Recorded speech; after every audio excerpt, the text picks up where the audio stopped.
Gusto ko, dami mo na namang order sa Shopee. Ubus na naman, nalimas na naman yung Shopee Pay doon. Kalalagay ko lang nun eh. Ako lagay ng lagay, ikaw waldas ng waldas. Maglalagay ako doon para may orderin ako. Tapos pag titignan ko, ubus na.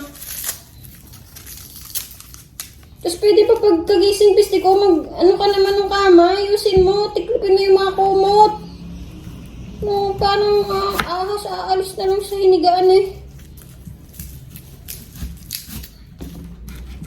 Tapos pag huwag ka masyadong malakas magpatugtog. Kasi pag nanonood akong TV, hindi ko mabarinig yung mga pinapanood ko.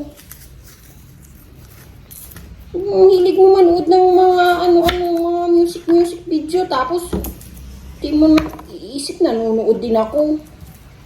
Manonood ka sa cellphone, headset ka.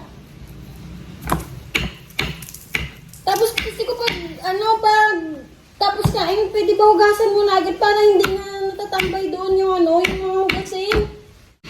Ang kasi, ang kalat eh. Pwede naman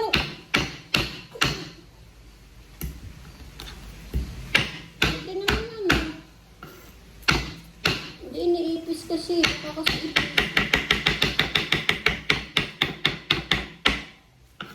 Pero gutom ka na?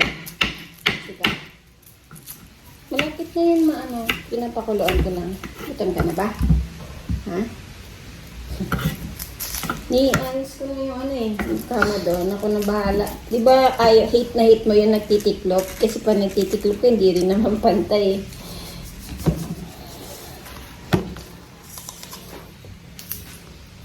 Tapos yung sige, ako na lang. Magluluto na nga ako. Gutom ka na ba? Sasarapan ko yung luto ko. Ako lilinisin. Linisin ko na ito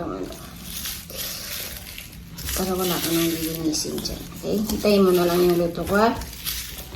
Ha? Love you. Luto na ako.